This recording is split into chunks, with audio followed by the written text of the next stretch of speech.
Oi, gente.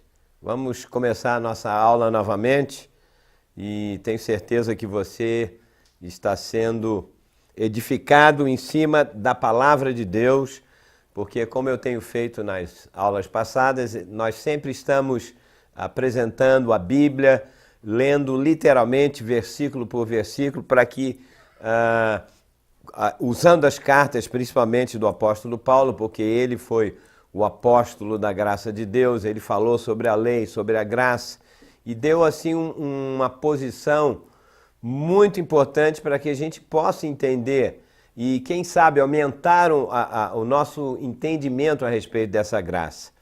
Uma coisa importante que eu quero falar também, porque na última aula eu falei sobre o apóstolo Pedro como judeu, né, que ele tinha aquela posição, falei de Atos capítulo 10, a gente comentou.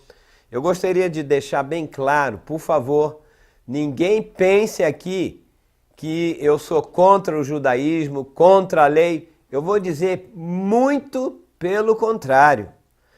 Eu amo o povo judeu, eu amo a cultura judaica, porque o cristianismo, a graça, a igreja, ela é herança. O cristianismo nasceu do judaísmo. Como é que eu posso negar as nossas origens, as origens que vieram lá atrás do povo de Israel?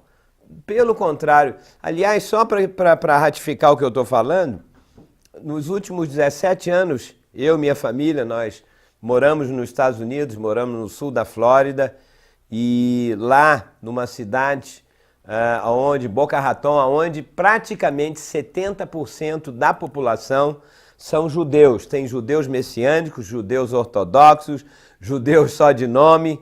E eu fiz uma amizade, aliás, como a Flórida é um estado que tem mais de 20, 30 povos de vários lugares do mundo. Eu tinha amigos da Transilvânia, da Colômbia, da Rússia, de Israel. Então, o maior grupo de amigos que eu tinha durante 17 anos praticamente eram de judeus que moravam em Boca Raton. Eu trabalhei lá em Boca Raton também. E é um povo extraordinário.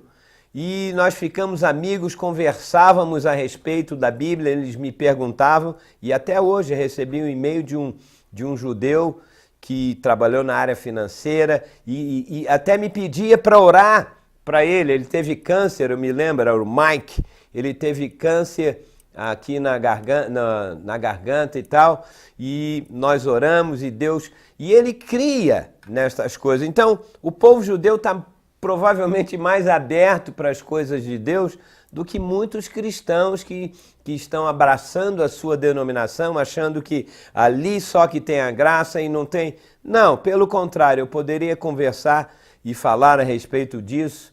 E eu me lembro, só uma coisa, eu me lembro que nós tivemos uma vez numa sinagoga messiânica e eu nunca vi o perfeito louvor dançado por uns meninos lá no ritmo hebraico na frente. O poder de Deus, o rabino era um homem de Deus, a esposa dele também. Enfim, eu estou falando isso para que ninguém fale, o pastor Júlio está falando da lei, que a lei... Eu não, eu estou dizendo para você que a lei era sombras, o ritual era o negativo de uma fotografia, de uma realidade, e a era da graça é o cumprimento, é a mesma coisa. Então, por favor, se alguém está falando ou pensando alguma coisa, tira isso da sua cabeça, porque nós fomos enxertados nele. Como é que eu posso negar uma coisa dessa? Então, eu acho que ficou bem claro que, embora aparentemente pareça que não, como eu falei, Deus deu a lei para os judeus para mostrar a inutilidade do fato de eles poderem cumprir a lei, né? E eu quero na aula de hoje continuar, porque eu falei que ia falar sobre a igreja, né? Na verdade, os judeus, em cima de tudo que eu falei para vocês, eles perderam o lugar de exclusividade. Porque agora no novo grupo, ou seja, na igreja, né? Na igreja de Jesus Cristo, a raça eleita não é exclusivamente o judeu, tem que ser o judeu eleito. que foi predestinado, porque Jesus veio, derrubou a parede de separação e tornou uma só raça, ou seja, a raça escolhida pelo Espírito Santo. Então, nesse novo grupo, significa que ser descendente de Abraão de modo natural, né, não significava muita coisa. Nós vamos ver mais adiante que, na verdade, o apóstolo Paulo, quando fala lá em Coríntios, capítulo 9, 10 e 11, porque ele aborda esse assunto, nós vamos dissecar isso. É muito interessante. Ele diz que, olha, o descendente de Israel, o remanescente, é que será salvo. E ele chega a dizer literalmente, porque não é o judeu natural que é o que vai ser salvo, mas aquele que foi circuncidado no Espírito. Enfim, isso é para uma aula mais adiante. Então, eles perderam, sim, pelo que Jesus fez, um lugar de exclusividade. Entenda no contexto que eu estou falando, ok? Por exemplo, eu tenho que dizer também que, por outro lado, os gentios, quando ouviram o evangelho e creram em Jesus, eles deixaram de ser gentios e passaram a ser membros do novo grupo, ou seja, da raça escolhida. A mesma coisa que aconteceu com o judeu aconteceu com o gentio. Então eles deixaram, né, de pertencer a estes grupos e passaram a fazer parte da verdadeira igreja. Ou seja, a igreja é formada por judeus e gentios fazendo parte de um único povo. Se você não entender essa posição, você não vai compreender muito sobre a graça de Deus, ok? Então Deus usou isso para mostrar para a gente. Como eu dei ênfase para vocês, eu falei sobre Efésios, não foi isso? Efésios de 11 a 19, ainda está lá no nosso quadro que nem apaguei ainda, mas não importa. Aliás, hoje, na aula de hoje, nós vamos usar assim, deixa eu apagar. Eu usei Efésios 2 de 11 a 19 e agora nós vamos continuar. Eu quero usar a própria Bíblia para que ela mesma fale por si mesma. Sem dúvida alguma, o tema central do livro de Efésios é a graça de Deus e a igreja de Jesus Cristo. Guarde isso. De fato e de verdade, as outras epístolas falam também, quase que a maior parte delas continuam falando a mesma coisa. Então, quando Paulo falava sobre a graça, ele tinha que falar sobre a igreja. E a igreja é formada por todos aqueles que foram escolhidos, primeiro do povo judeu e também dos gentios. Isso é que é verdadeira igreja. Ah, mas a igreja não tem que ser judeu que pratica isso, aquilo, e o cristão pratica... Não. Então a aula de hoje vai ser exatamente isso. O que significa a palavra igreja? Ou, no grego, a palavra é eclésia. Se você quer saber como escreve, né? O significado de igreja, que é eclésia, E-E-K-K-L-E-S-I-A. Acho que é mais ou menos isso, mas isso não é tão importante. A palavra no grego, eclésia, significa literalmente todos os que foram chamados para fora. É isso que significa. Ou seja, aqueles que foram chamados, eleitos e escolhidos primeiro dentro do povo judeu. Fora da onde? Do judaísmo normal e natural. Primeiro eles, dentro do povo judeu. E em segundo lugar, os que foram chamados para fora, dentro do mundo ou da raça, como eu coloquei, da raça gentia. E essa escolha, veja bem, não depende de uma regra, não depende de você fazer alguma coisa, cumprir o mandamento que foi imposto aos judeus, no caso, por exemplo. Também, por outro lado, fazer parte da eclésia, da igreja, não depende de você cumprir um ritual, não depende de você usar o seu vamos dizer, o seu livre-arbítrio para você crer em Jesus, para você entrar na salvação. Não, porque quem decide a sua salvação agora na nova raça, que é a Igreja de Jesus Cristo, é Ele quem escolhe desses dois grupos.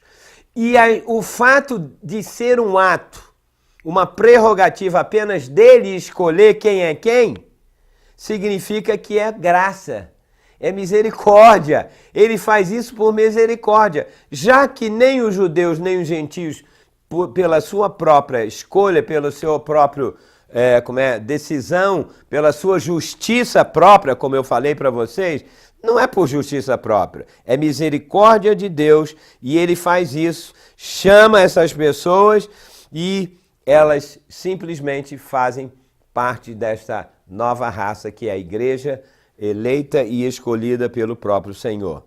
Ah, pastor, então qual é a igreja certa? O que é de fato? Porque tem igrejas que creem, misturam isso e aquilo.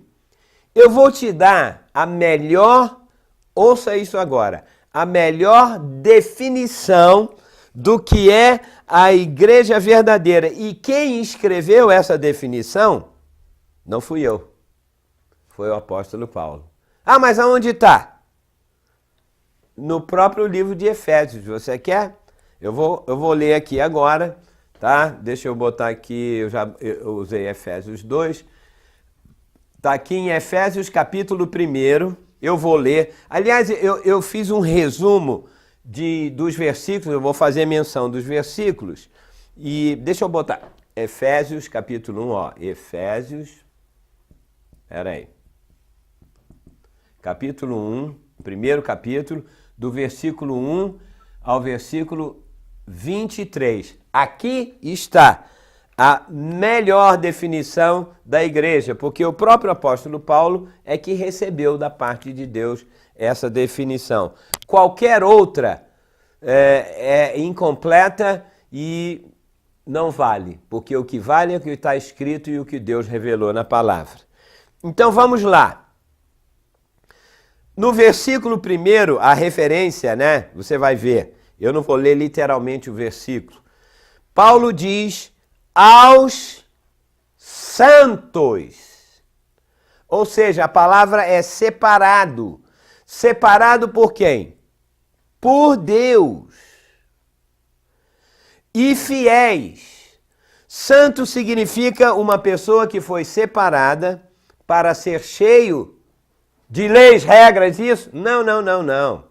Porque no judaísmo era assim, quem era judeu tinha que aprender a lei, tinha que estudar o Torá, tinha isso, aquilo, e os herdeiros e tal.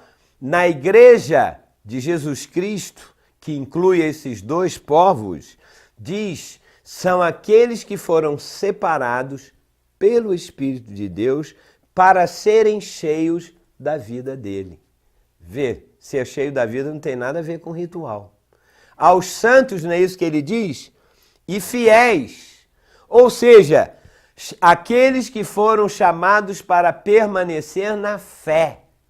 E a palavra fé, na verdade, né, fiéis, é derivativo da palavra fé, fiéis, significa aqueles que vão permanecer na própria vida, porque Paulo diz uma vez que Jesus Cristo, ele é a nossa fé.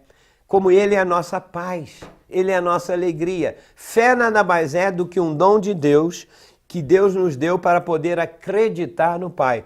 E eu só posso crer pela fé e acreditar no Pai se a fé, ou seja, o próprio Jesus estiver dentro de mim.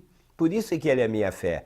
Não vamos dogmatizar, colocar rituais dizendo, não, é uma virtude, a fé é isso. Não, a fé é o próprio Jesus. Você só chega ao Pai se for pela fé, ou seja, se for através de Jesus. Por isso ele disse aos santos, separados por Deus, para serem fiéis, permanecer na fé. Agora no versículo 4, ok? No versículo 4, Paulo fala, então essa igreja é formada por quem? Por aqueles que foram escolhidos antes da fundação do mundo. Não é pelo fato de você ter uma tradição religiosa judaica que você é automaticamente eleito, não. Paulo está dizendo que antes do mundo ser criado, Deus já havia escolhido quem seria parte dessa igreja, dos que foram chamados para fora. Como muitas pessoas do Velho Testamento, Abraão, os patriarcas, aqueles que creram em Deus, que, como Moisés, que já recebia a glória de Deus, eles foram escolhidos antes da fundação do mundo para fazer parte da verdadeira igreja, como muitos gentios que foram escolhidos. E diz, antes da fundação do mundo foram escolhidos. E veja o versículo 5. Fala assim, aos que foram predestinados em amor. A escolha foi feita pela parte do Senhor em amor, para serem, isso aqui você tem que grifar aí, preste atenção, para serem adotados como filhos, ou seja, filhos maduros. Como para filiação, tem alguns textos que falam para filiação, ou seja, eram os primogênitos, o filho maduro. Então a igreja do Senhor foi escolhida por ele antes da fundação do mundo, em amor, como Paulo diz no versículo 5, por meio de Jesus Cristo, segundo a aprovação da sua vontade. Não depende de uma hierarquia, de uma tradição ou o fato de cumprir uma regra, mas foram aprovados pela perfeita vontade de Deus em Jesus Cristo. É isso que Paulo está dizendo. Essa é a definição. Vamos agora ao versículo 7. Eu dei para vocês Efésios 1, de 1 a 23. O que diz o versículo 7? Porque eu estou dizendo que isso aqui é uma super definição da igreja de Jesus Cristo. Então quem são? É a pessoa que crê isso, que pratica um ritual, é quem foi batizado nas águas e agora participa disso, aí agora ele entra na igreja? Não é isso que aqui diz. Diz, os que foram, versículo 7, redimidos. Pastor, o que significa essa palavra redimido? A palavra grega redimido significa aqueles que foram comprados de volta por um preço muito alto, né? E que foram comprados por quem? Por Jesus Cristo. Se ele foi comprado, e diz aqui até que já pertenciam a ele, isso é uma outro lado da moeda que eu não vou entrar aqui agora, mas ser redimido para entrar na igreja e pertencer a Jesus, ele pagou um alto preço na cruz. Então a igreja é formada só por quem foi redimido, quem foi comprado pelo Senhor. E essa compra e foi determinado, como vimos nos versículos anteriores, segundo a vontade dele e foi antes da fundação do mundo. Continuando no versículo 7, diz que eles obtiveram também a segunda coisa, a remissão dos pecados. Pastor, veja bem, o que significa essa palavra remissão? No grego, a palavra significa a remoção, a separação completa e definitiva dos seus pecados. Literalmente significa separar o pecado do pecador. Foi isso que Jesus fez na cruz. E separar definitivamente. Uma vez que você creu em Jesus, você foi eleito, escolhido por ele para ser um filho maduro, você faz parte da igreja. A igreja é isso. Então, nesse momento, o que aconteceu? Você foi comprado por ele e houve a remissão, a separação dos pecados definitiva, para sempre. E isso aconteceu como? Pela sua graça, por causa da sua vida. É isso que Paulo está falando aqui no versículo 7. Vamos agora ao versículo 8º e ao versículo 9º, porque eu estou, como disse, estamos definindo, quer dizer, estamos não, Paulo que teve essa revelação e realmente entendeu isso. Olha só. Os que receberam, versículo 8 e 9, um derramamento abundante da sabedoria e prudência do mistério da sua vontade. Não é o fato de você ter sabedoria humana ou conhecer tudo sobre regras, sobre circunstâncias, sobre tradições. Não, não, não. A igreja é formada por pessoas que recebem, foram derramadas sobre ela a sabedoria do mistério e a prudência da vontade de Deus. Por isso que você tem que ler a Bíblia, tem que orar, tem que clamar e dizendo, Espírito Santo, eu faço parte da igreja. Então Deus revela a você a sabedoria e os mistérios. O que significa mistério na Bíblia? No próprio grego. Mistério é uma verdade que está oculta. Isso é mistério. Não é nada misterioso como o filme. Não, é algo que está encoberto. Então você pede a revelação a Deus, ele descobre aquilo, ele levanta e você passa a enxergar a verdade. A igreja é formada por pessoas não que estão preocupadas em rituais, mas na revelação dos mistérios que estavam encobertos. É isso que diz versículo 8 e o versículo 9. Está seguindo comigo? Deixa eu tomar água aqui.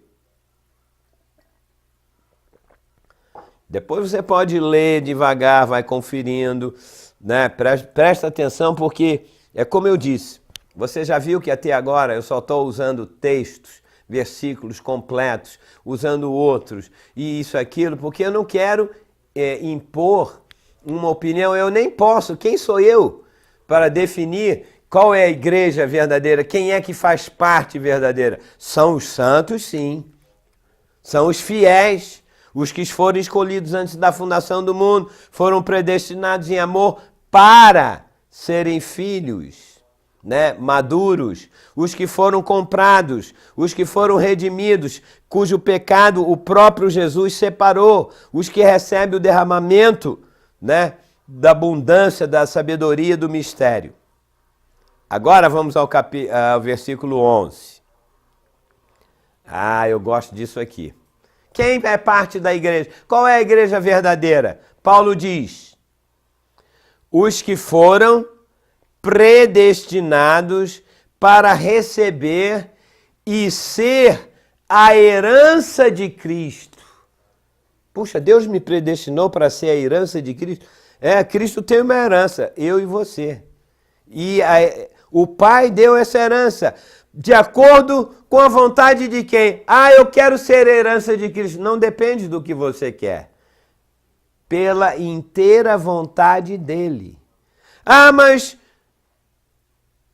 essa vontade quando que foi determinada? Olha o que diz o versículo. Aqueles cujos nomes foram escritos no livro da vida do Cordeiro antes da fundação do mundo. O Pai já determinou antes do mundo ser criado aqueles que iriam fazer parte desta igreja, né, para receber a herança de Cristo. Meu Deus, isso é tão tremendo. Esta é a igreja verdadeira. Ah, não, é aquela que crê nisso, é que tem uma doutrina certa, é aquela que pratica isso. Não, Paulo foi muito mais amplo e ele ouviu do próprio Senhor Jesus que essa é a eclésia, os que foram chamados para fora do judaísmo e do sistema gentílico. A igreja é isso. Ela tem origem no céu, ela parte de Deus, ela tem a ver com mistérios, ela tem a ver com coisas que aconteceram e foram determinadas hoje e agora? Não, antes da fundação do mundo. O versículo 5 fala sobre isso, o versículo 11 repete sobre isso. Eu não estou falando aqui de doutrina, de predestinação, estou falando de uma verdade que o próprio Senhor já está dizendo. Ok. Mais ainda, o que Paulo diz? Vamos ao versículo 12. Aqueles que louvam a Jesus por causa do derramamento da sua glória sobre eles. Olha, você vê que tudo parte, é derramar. Derramar vem de lá, vem do céu. A glória de Deus é a essência do próprio Deus. Ou seja, a igreja é formada por aqueles que recebem a presença viva de Deus. A pessoa que é batizada, que é mergulhada no Espírito de Deus. Não, mas tem um batismo nas águas, tem um batismo por causa de morte, tem um batismo por causa disso. Ei, Paulo disse, aliás, ele mesmo disse, há um só Deus. Não, tem três deuses, a Trindade, o Pai, o Filho e o Espírito Santo são três. Não, Paulo disse, há um só Deus. Há uma só fé. Há um só batismo. Há um só corpo. Ei, você já viu que a nossa definição de igreja, dependendo da sua denominação, não, a igreja de Cristo não tem nada a ver com denominação, tem a ver com o derramamento da sabedoria, o derramamento da glória, da presença viva de Deus. É Ele quem determina. Os padrões do que é a igreja não depende de ser humano, de sabedoria, nem de ritual, nem de regra, nem de coisa alguma. Depende exclusivamente do Senhor. Ah, mas quando que Ele determinou isso? Antes da fundação do mundo. Você está entendendo o contexto todo? Louvam a Jesus por causa dessa glória. Na verdade, se a glória de Deus, se a presença de Deus não cair sobre nós, nós só vamos resmungar, porque o contrário de louvor é resmungação. Ah, eu não recebi isso, ah, não tenho aquilo, ah, Deus se esqueceu de mim, ah, Deus isso, aquilo. Louvam a Deus por causa dessa presença.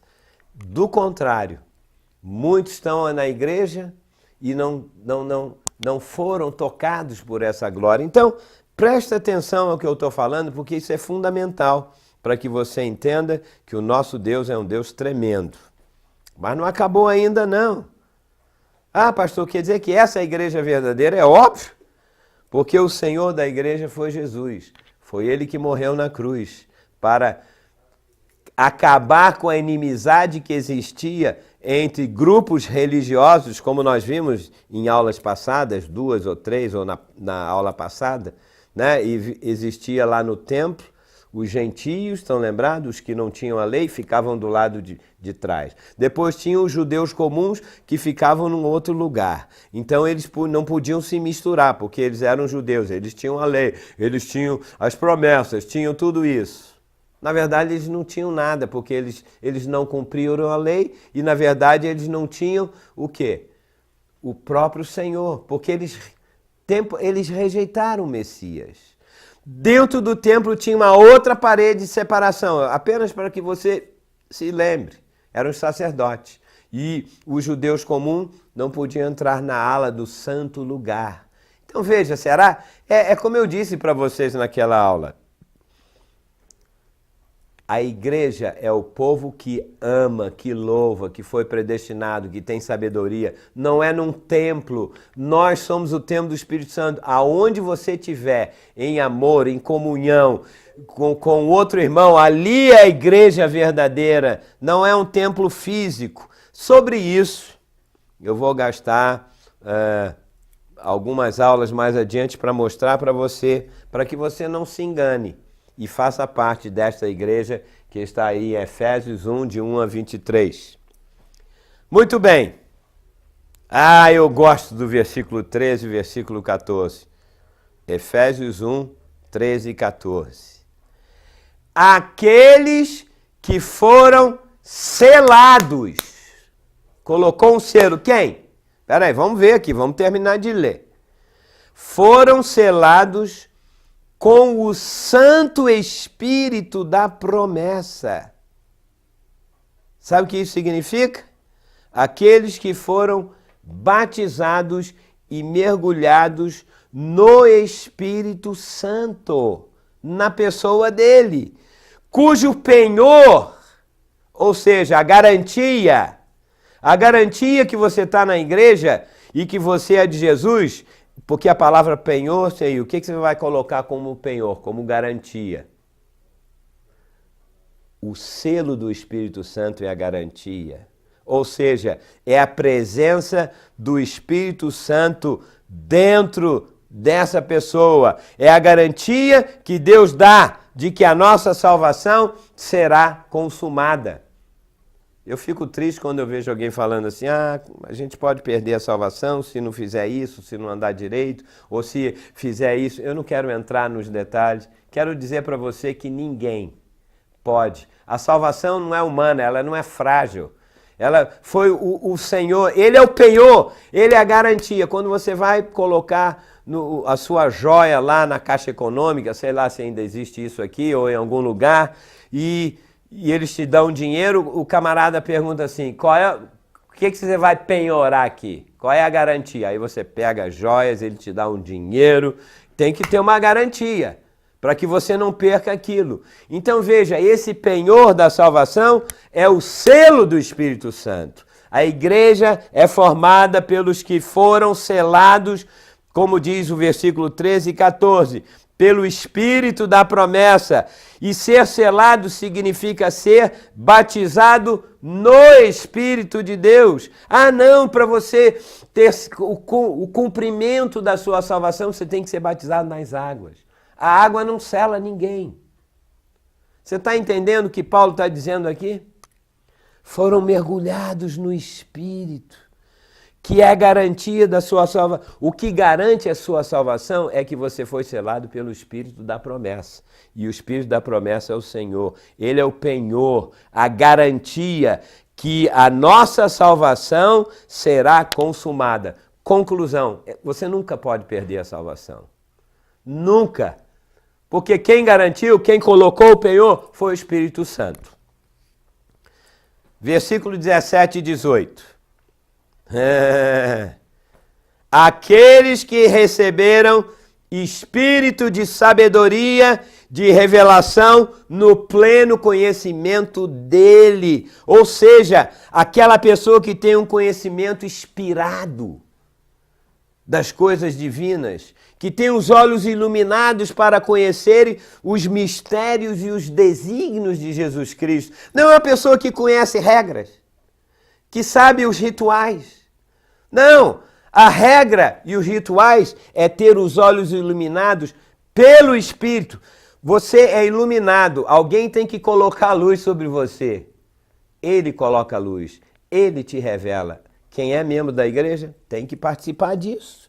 Conhece os mistérios e os desígnios de Jesus.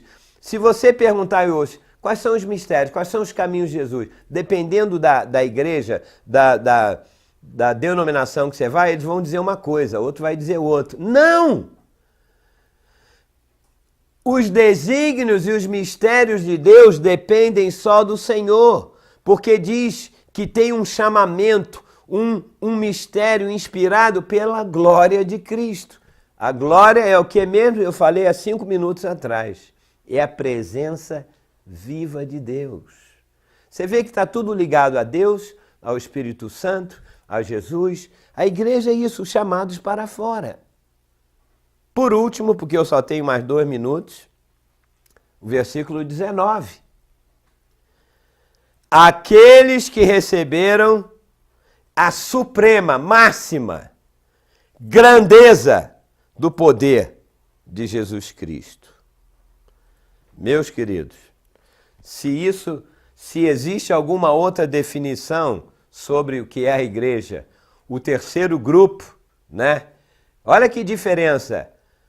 A primeira raça, o primeiro grupo foram os judeus. Eles não tinham isso, eles tinham rituais. Eles tinham as tradições. E aqueles rituais, por detrás deles, representavam uma verdadeira vida, mas que foram só cumpridas quando Jesus veio. Porque Jesus já era apresentado na velha aliança, na aliança da promessa, através daqueles símbolos, para que eles já ficassem acostumados de que Jesus, por exemplo, era boa terra. Entrar na terra prometida significa entrar na vida de Deus. Né? A circuncisão, que era a marca de que os judeus, olha, prova de que alguém pertencia à aliança de Deus era ser circuncidado no prepúcio da carne. Né? que a palavra circuncisão significa cortar em volta, ou seja, arrancar a carne fora, porque a carne para nada aproveita. Então, durante anos, 5.000 anos, até hoje o povo judeu ortodoxo, quando nasce o menino, no 8º dia que ele é circuncidado no prepúcio da carne. Então ele está em aliança com Deus. Mas era apenas uma sombra, um ritual, e que já apontava para a verdadeira circuncisão. Vou falar mais adiante na aula. A verdadeira circuncisão é Jesus Cristo, porque ele foi cortado, a carne dele foi cortada, na cruz, obviamente. Então a circuncisão lá do Velho Testamento já era uma figura da circuncisão e da crucificação de Jesus. Porque acá ele levou os nossos pecados, tudo na cruz, significa que hoje você pertence a ele. Então, eu quero terminar agora dizendo que, segundo Paulo, essa é a melhor definição da igreja. Qualquer coisa, além disso, não acrescente nada. Na próxima aula, amanhã, eu vou falar sobre outra super definição que está no livro de Apocalipse. Porque Deus deu a João também uma definição sensacional para que ninguém tenha dúvida de que a verdadeira igreja é essa. Se você pegar o estatuto de muitas igrejas, tem coisas ali que estão completamente fora e tem coisas ali que estão faltando. Então, esse é o melhor estatuto. Ponha isso na sua igreja, pratique isso e o Deus da paz será com você. Então amanhã nós vamos falar sobre uma outra definição da igreja e sempre, veja só, sempre tem que estar primeiro essa definição calcado no judaísmo, sim, porque eles foram primeiros escolhidos. São as sombras, os símbolos. Os símbolos apontam uma realidade. Se você quer ficar com os símbolos, que é letra, que é morte, que é a lei, você vai abraçar isso, mas isso não vai te dar vida. É muito bonito. Mas largue o símbolo. E esse mesmo símbolo, na nova aliança em Jesus, ele transformou aquele símbolo numa realidade viva e espiritual. A circuncisão era na carne, então agora é no coração. Eu quero no coração, porque do nosso coração é fonte de todo mal. Acho que foi Jeremias que falou, né? Maldito o homem que confia em si mesmo, no seu próprio coração.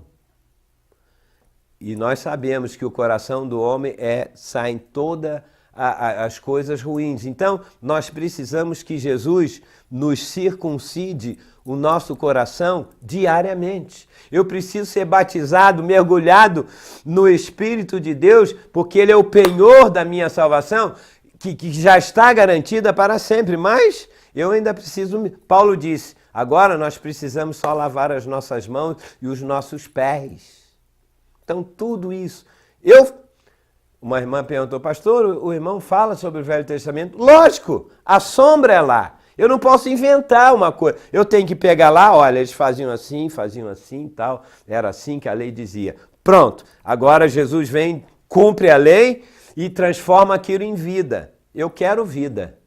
Então, amanhã, mais uma vez, não esqueça de curtir a nossa página no Facebook, coloca lá, curtir e tal, isso, aquilo, e você vai receber as informações, você vai receber outros estudos, é tudo de graça, é tudo pelo o que recebemos de graça, nós vamos dar por graça. Obviamente, algumas pessoas têm sido tão abençoadas como tem acontecido e desejam ajudar, participar, entre no site, nós vamos conversar, escreva, enfim, curta lá e você com certeza vai receber muito mais para a sua vida, para a sua casa, para a sua igreja, porque Deus é um Deus maravilhoso. Amém?